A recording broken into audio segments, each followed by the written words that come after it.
ओम श्री परमात्मा नमः। मैं प्रोफेसर हरिहृदय अवस्थी अपने परम पूज्य गुरु जी वेद मूर्ति तपोनिष्ठ गीता उपनिषद पुराण और धर्मशास्त्र के विशेषज्ञ प्रोफेसर पंडित भगवत शरण शुक्ल जी के साथ में आप सभी का Awasthi Ayurveda anatomy yoga and spirituality channel पर हार्दिक स्वागत करता हूं। हम लोग गीता के 17वें अध्याय में हैं और आज सात्विक राजस और तामस यज्ञों की चर्चा होगी। यज्ञ के लक्षणों के बारे में गुरुजी सरल शब्दों में व्याख्यान देंगे जिससे कि हम लोग को हृदयंगम हो सके और हम उसके तत्व को समझ सकें। तो हम सभी चलते हैं अब गुरुजी की ओर। नमोस्त्वनंताय सहस्रमूर्तये सहस्रपादाक्ष शिरोरुबाहवे सहस्रनाम्ने पुरुषाय शाश्वते सहस्रकोटियुगधारिणे नमः। कृष्णाय वासुदेवाय हरे परमात्मने प्रणतक्लेशनाशाय गोविंदाय नमो नमः।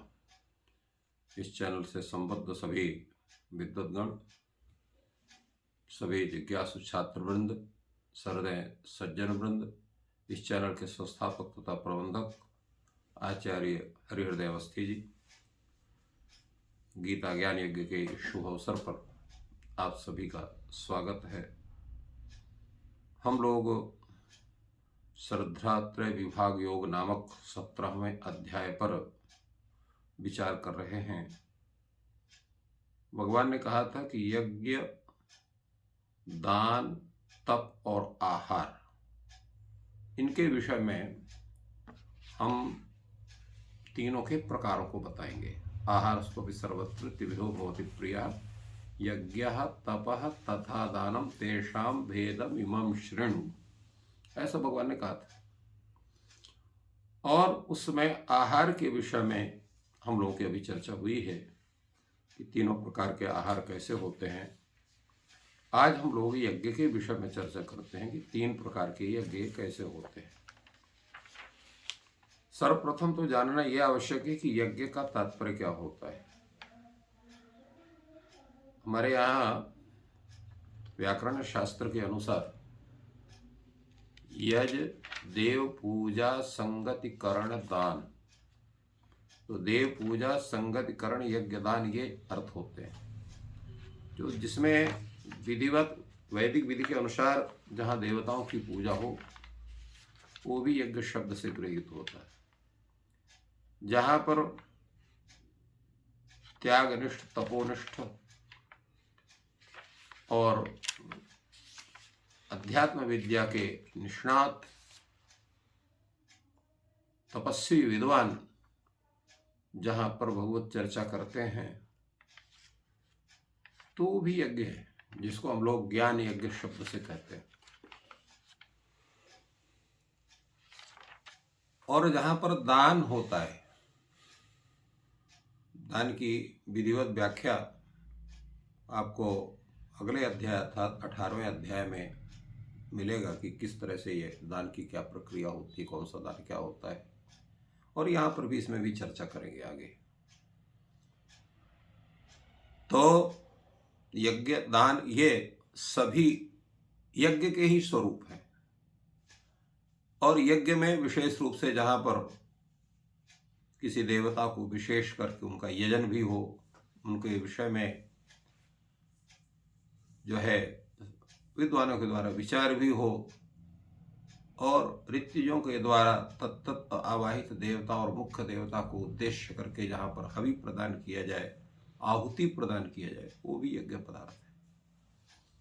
यहाँ विशेष रूप से जिसमें देवता विशेष को उद्देश्य करके उनको स्थापित करके और विधिवत जहाँ आहुति प्रदान की जाती है, जहाँ पर जिस यज्ञ में अनेक वैदिक विद्वान रहते हैं, उस यज्ञ से विशेष रूप से तात्पर्य इस स्थल पर है। भगवान कहते हैं अफलाकांक्षिभिर्यज्ञो विधि दृष्टो यविज्यते यष्टव्यमेवेति मनः समाधाय स सात्विक। सात्विक यज्ञ कौन है? अफलाकांक्षिभिः, हम अपने ऐश्वर्य की प्राप्ति के लिए यज्ञ कर रहे हैं या पुत्र आदि की प्राप्ति के लिए यज्ञ कर रहे हैं या रोग नाश के लिए यज्ञ कर रहे हैं या अपने सामान्य जन कल्याण की भावना से यज्ञ कर रहे हैं आदि में जो संकल्प में, क्योंकि प्रत्येक कार्य के संपादन के पहले संकल्प लेना होता है, संकल्प करते हैं, तो संकल्प में जहां फल की आकांक्षा से युक्त होकर के संकल्प पढ़ा जाएगा और तद्रूप जो यज्ञ होगा वो सात्विक यज्ञ नहीं हो सकता है। इसलिए भगवान ने कहा अफलाकांक्षी भी। तो जब संकल्प करेंगे तो कुछ कहना पड़ेगा, एतत् कार्य सिद्ध्यर्थम एतत् कर्म हम करिष्ये। तो वहां पर क्या कहना चाहिए? आप तो कह रहे हैं कि फल की आकांक्षा रहित होकर के यज्ञ होगा वही सात्विक होगा। तो वहां पर एक शब्द है भगवत प्रीत्यर्थम, इष्ट देवता प्रीत्यर्थम। केवल इतना ही संकल्प में बोलना चाहिए, इष्ट देवता प्रीत्यर्थम एतत् कर्म हम करिष्ये एतत् यज्ञ कर्म हम करिष्ये, ऐसा ही संकल्प होगा। तब वो कांक्षियों के द्वारा कृत यज्ञ माना जाएगा। और कैसे होना चाहिए उसको? विधि दृष्टः, वैदिक विधि के अनुसार ही संपूर्ण प्रक्रिया का संपालन होना चाहिए। बड़ी विचित्र बात है, हम लोग अन्य कार्यों को जब हम उसका संपादन करते हैं तो जो विधि दी रहती उसके अनुसार करते हैं। अभी मकान बनाना है तो मिस्त्री कहेगा कि इसमें 3 एक का मसाला लगना है कि 4 एक का मसाला लगना है कि 5 एक का मसाला लगना है। तो 5 एक को हम 6 एक नहीं कर सकते हैं, 3 एक को हम 4 एक नहीं कर सकते हैं। उस विधि का हम पालन करते हैं। अगर हम कहेंगे मिस्त्री से कि भाई 3-4 की जगह जो है 3 एक की जगह तुम 3-4 एक लगा दो, तो वो यही कहेगा कि आपका छत कमजोर हो जाएगा, मकान की जो लाइफ है वो कम हो जाएगी, हो सकता है गिर भी जाए। तो हम डर के मारे उसकी बात मान लेते हैं। किंतु वहीं पर जहां पर यज्ञादि कर्म करना होता है, अगर वो जो विशेषज्ञ ब्राह्मण है, आचार्य है, वो कहता है यहाँ पर ये सामग्री होना चाहिए, ये कर्म होना चाहिए, तो उनसे हम कहते हैं पंडित जी कुछ 60 चीज बताइए, कम पैसे में कैसे हो जाए इसका को बताइए। तो वो विधि दृष्ट यज्ञ नहीं होगा। विधि दृष्ट का जिस तरह से हम डॉक्टर पर किसी दवा कराने के लिए जाते हैं, जो दवा कहता पूरी दवा लिखते हैं, उसको हम ये नहीं करते हैं साहब आप 4 दवा की जगह पर आप केवल 2 दवा आप लिख दो, इतने से आप हमको ठीक कर दो। हम डॉक्टर से नहीं कहते हैं। तो जितने भी तकनीकी सिस्टम से संबद्ध व्यक्ति हैं उनकी पूरी बात हम मानते हैं। और शास्त्र में जो दृष्ट है और उसके जो विशेषज्ञ आचार्य हैं, जब हमसे कहते हैं विधि के अनुसार ये काम होना चाहिए, तो उनसे हम बहस करके उस कार्य को हम अब छोटा करना चाहते हैं, अल्प करना चाहते हैं। उससे हानि क्या होगी? आपका जो संकल्प है वो पूर्ण नहीं होगा और विपरीतम च फलेत, उससे आपको अनिष्ट की संभावना होती है। शास्त्रों में कहा गया है कि यज्ञ से बड़ा कोई मित्र नहीं है और यज्ञ से बड़ा कोई शत्रु नहीं है। अगर यज्ञ गड़बड़ हो गया तो आपके संपूर्ण वंश तक को नाश कर सकता है, और अगर सही ढंग से यज्ञ हुआ तो आपको सर्वोन्नति प्रदान कर सकता है। इसलिए भगवान ने कहा कि अपलाकांक्ष भी, जब किसी भी आकांक्षा से रहित होकर के और विधि के अनुसार जो शास्त्र में विधि दी है और उसके जो आचार्य विशेषज्ञ हैं वो जो निर्देश दे रहे हैं अक्षरशः उसका पालन करना चाहिए। आप बड़े यज्ञ करने के में सामर्थ्य नहीं रखते हैं तो छोटा यज्ञ आप करिए, परंतु जो भी करिए विधिवत करिए। तो करना क्या है? यष्टव्यम एव इति मनः समाधाय, ये भगवान की आज्ञा है, इस कर्म को, इस यज्ञ कर्म को हमको करना ही है, ऐसा समझ करके मन में स्थित होकर के ये मेरा कर्तव्य है इसको करना, ऐसा समझ करके यह इज्जते, जो याग कर्म करता है सात्विका, सह यज्ञ सात्विका, वो यज्ञ सात्विक होता है। तो सात्विक यज्ञ के विषय में ये जो 3 जो है कारण भगवान ने बतलाया। पहला कारण है अफलाकांक्षी भी, दूसरा जो है विधि दृष्ट, तीसरा यष्टव्यम एव इति मनः समादाय, फल की आकांक्षा न रख करके विधि के अनुसार ये भगवान का ये यज्ञ करना मेरा कर्तव्य है ऐसा मन में निश्चय करके यह यज्ञ क्रियते, जो यज्ञ किया जाता है यह यज्ञ युज्यते, सह यज्ञ सात्विक व सात्विक माना जाता है।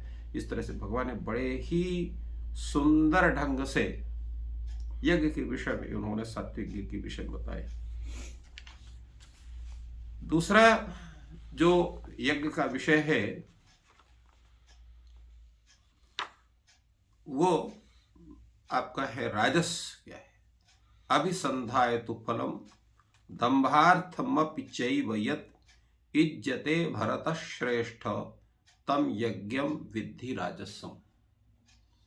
यहां पर भगवान ने बतलाया कि अभिसंधाय तो फलम, फल की आकांक्षा से रह करके मेरे ऐश्वर्य की वृद्धि हो, मुझे उच्च पद प्राप्त हो, मुझे अत्यधिक संपत्ति प्राप्त हो, सुंदर स्त्री, सुंदर घर, सुंदर अनेक प्रकार के उपभोग के साधन हमें प्राप्त हो, स्वर्ग आदि लोक की हमें प्राप्ति हो, आदि जितने भी प्रकार की हमारी आकांक्षाएं हो सकती हैं उन आकांक्षाओं को ध्यान में रखे उनके पूर्ति के लिए जब हम यज्ञ करते हैं तो वो यज्ञ राजस होता है।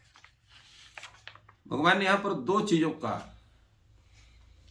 एक वस्तुतः भक्ति पूर्वक यज्ञ होता है और एक होता है प्रदर्शन के लिए भी यज्ञ होता है। हम संकल्प भी करते हैं और प्रदर्शन करना चाहते हैं, बड़ा आडंबर हम रचते हैं, लोगों को बुलाते हैं और दिखाते हैं देखिए हम इस यज्ञ में ये कर रहे हैं, इतना हम ब्राह्मणों को दे रहे हैं, इतना फलाना कर रहे हैं, इतना ठिकाना कर रहे हैं। बार बार उसका हम अपना यश लोगों से जो जुड़े हुए हमसे लोग हम उनसे हम उसका गान कराते हैं तो वो दंभार्थ स्वरूप उसको हो जाता है। तो राजस यज्ञ में भी दो स्वरूप है, एक है जो भक्ति सहित आप करते हैं परंतु फल का अनुसंधान करके फल की पूर्ति का संकल्प लेकर के यज्ञ करते हैं। एक पक्ष उसमें कुछ जो है उसकी उत्तमता मानी जा सकती है कुछ हद तक। दूसरा यह है कि फल की आकांक्षा भी रखते हैं, भक्ति भी रखते हैं, परंतु प्रदर्शन बहुत करते हैं, दंभ करते हैं उसका कि हम ऐसा कर रहे हैं। तो दंभार्थम पिचैवेत, तो ऐसा जो यज्ञ है तम यज्ञम विद्धि राजसम, भगवान कहते हैं ऐसा यज्ञ जो है वो राजस यज्ञ है। फल के उद्देश्य में जैसे बताया गया है कि स्त्री है, पुत्र है, धन है, भवन है, मान है, बड़ाई है, प्रतिष्ठा है, इन सब की स्वर्ग आदि की लोक की कामना करके जो यज्ञ आदि कर्म करना चाहेगा वो फलाकांक्षी यज्ञ माना जाएगा। दंभ कर्म का तात्पर्य यही है कि आपकी यज्ञ कर्म में बहुत आस्था तो नहीं है पर प्रदर्शन आपका उद्देश्य बहुत है, वो दंभ का स्वरूप हो जाएगा। इस तरह से भगवान ने यहाँ पर राजस यज्ञ के विषय बताया कि राजस यज्ञ का स्वरूप क्या हो सकता है। अब बतलाते हैं तामस यज्ञ का स्वरूप क्या है। भगवान कहते हैं विधिहीनम असृष्टान्नम मंत्रहीनम अदक्षिणम श्रद्धा विरहितम यज्ञम तामसम परिचक्षते। कुछ भी नहीं है, विधिहीनम, जहां पर शास्त्र विधि का पालन ठीक से नहीं किया गया तो वो विधिहीन यज्ञ हो जाता है। जैसा भी हमने चर्चा कहा कि लोग जब याग आदि कर्म करते हैं तो उसमें सबसे ज्यादा अगर किसी को दिक्कत होती है तो वो विशेषज्ञ विद्वान है जो यज्ञ कराने के लिए आया हुआ है, जिसको बार बार आप अपने ढंग से उसको चलाना चाहते हैं और कहते हैं कि आप इस प्रक्रिया को छोटा करके करिए। अब वो शास्त्र का जानने वाला व्यक्ति अगर वो प्रक्रिया को छोड़ता है तो उसको भी दोष लगता है। जैसे डॉक्टर जान करके किसी मरीज को अगर गलत दवा दे दे, मरीज वो या तो उसकी मृत्यु हो जाए अथवा मृत्यु ना हो तो उसको मृत्यु जैसे कष्ट प्राप्त हो जाए तो उसका पूर्ण दोष का भागी वह डॉक्टर होता है, वैद्य होता है। ठीक उसी ढंग से किसी के द्वारा गलत ढंग से प्रेरणा होने पर भी जो आचार अगर यज्ञ की उस प्रक्रिया में किसी भी तरह की न्यूनता करता है तो पाप का भागी होता है। इसलिए जो उचित है सात्विक आचार है यह तो करेगा ही नहीं, और अगर करता भी है तो वहां पर वो बता रहा है कि हमारे माध्यम से, हमारे नियमानुसार इसको इस तरह से होना चाहिए। अगर आप इसको इस तरह से अगर अपने जबरदस्ती प्रेरणा दे किसी को कर्म को कराना चाहते हैं तो इसके फल भोग के अधिकारी आप ही होंगे। इसमें हमारा कोई दोष नहीं माना जाए, क्योंकि आप हमें विधि पूर्व उस कार्य को नहीं करने देते हैं। तो उसका फल भाग फिर वो विद्वान नहीं होता है, वो यजमान ही होता है। इसलिए विधिहीन यज्ञ जो है वो तामस यज्ञ है। और भगवान ने कहा असृष्टान्नम, आप यज्ञ कर्म कर रहे हैं, अनेक अतिथि हैं, अभ्यागत हैं, दर्शन करने वाले हैं, बाहर से लोग आते हैं, उनको सभी को भोजनादि होना चाहिए, अन्न से उनको तृप्ति होना चाहिए, प्रसाद उनको प्राप्त होना चाहिए, जितने लोग हैं सबको भोजन इत्यादि होना चाहिए, या तो सिद्धान उनको देना चाहिए।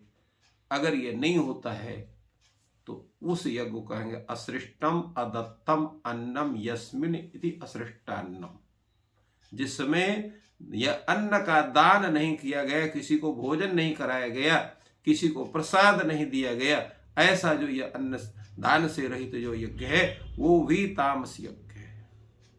तीसरा मंत्रहीनम, किसी ऐसे आचार्य को बनाए जिसको मंत्र का सही उच्चारण का भी ज्ञान नहीं है, प्रक्रिया का ज्ञान तो है किंतु मंत्र का ठीक से ज्ञान नहीं है, अशुद्ध उच्चारण होता है उसका। तो ऐसा जो है वो यज्ञ कैसा होगा? मंत्रहीनम, मंत्र से रहित माना जाएगा। यज्ञ भी हुआ, सब कुछ हुआ, जब ब्राह्मण के पारिश्रमिक को देने के हुआ, दक्षिणा के देने को हुआ, तो या तो आपने बहुत ही अल्प दक्षिणा दी या देव ही नहीं किए। तो अदक्षिण में जो अ शब्द है वो दोनों का वाचक है, दक्षिणा का पूर्ण अभाव होना या अल्प दक्षिणा देना। अब ये बड़ा ही प्रश्न है कि किसी ब्राह्मण को दक्षिणा कितनी देनी चाहिए, क्या उसका स्वरूप होना चाहिए दक्षिणा का। यद्यपि इसमें तो अन्यत्र तो उल्लेख है कि गो और वृषभ दक्षिणा में होना चाहिए, तो पूर्व जन्म में था, वहां पर नहीं था। बाद में कहा गया हिरण्य दक्षिणा होना चाहिए, उन्हें स्वर्ण होना चाहिए। स्वर्ण कितना होना चाहिए? तो उस जमाने पर स्वर्ण का जो परिमाप था वो था कि किसी भी आचार्य को अगर हम स्वर्ण दक्षिणा देना चाहते हैं तो उसको कम से कम 1 तोला, 1.25 तोला, इसलिए 1.25 रुपया जो बना था वो 1.25 रुपये उस समय का था जो स्वर्ण मुद्राएं चलती थी, तो 1.25 रुपये ही उसको हिरण्य दक्षिणा कहा भी जाता है, आज भी लोग कहते हैं। तो 1.25 रुपया, अब आप सोच लें कि एक व्यक्ति को आज अगर हम 1.25 रुपया का तात्पर्य अगर 1.25 तोला हम उसको स्वर्ण दान करते हैं तो 1 तोला की कीमत कितनी है, फिर 1.25 तोला कितनी होगी।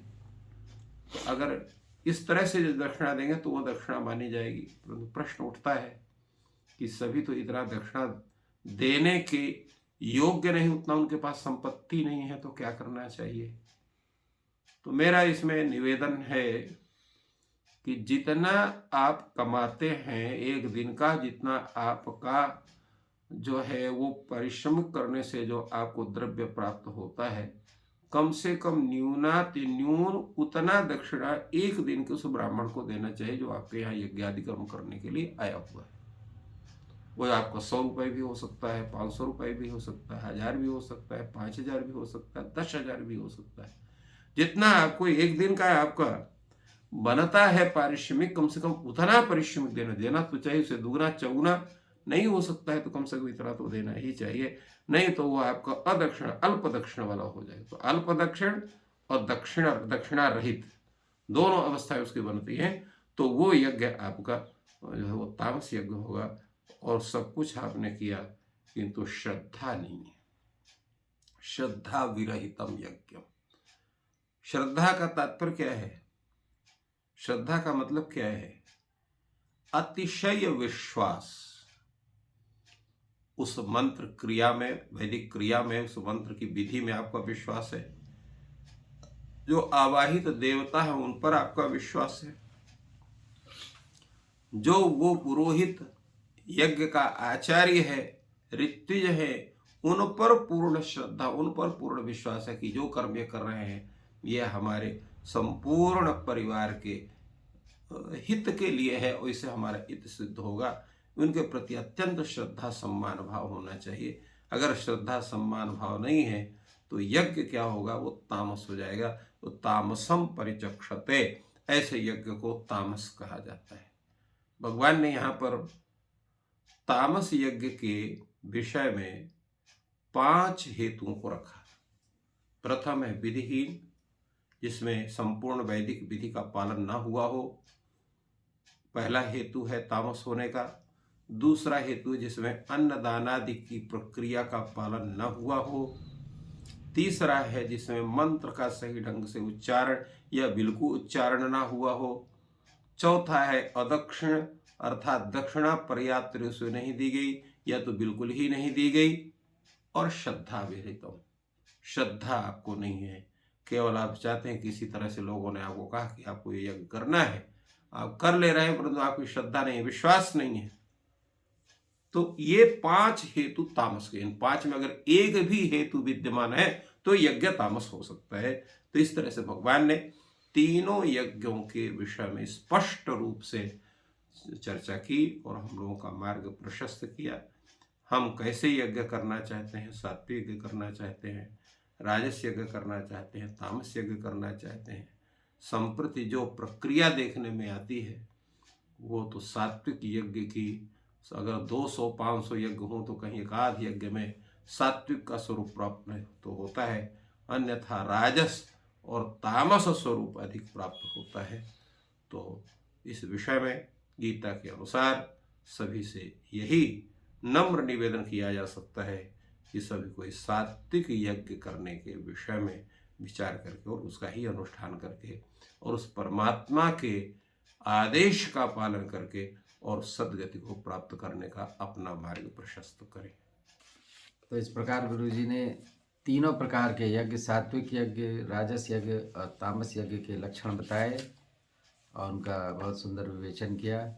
और हम लोगों को सात्विक यज्ञ करने चाहिए और साथ साथ जो भी तामस में 5 जो उसके लक्षण बताए उनसे बचना चाहिए और गुरु जी के उपदेश का पालन करना चाहिए, जिससे कि भगवत प्रीत्यार्थ, भगवान को ही समर्पण और भगवान को प्रसन्न करने की क्रिया यज्ञ के द्वारा हो सके।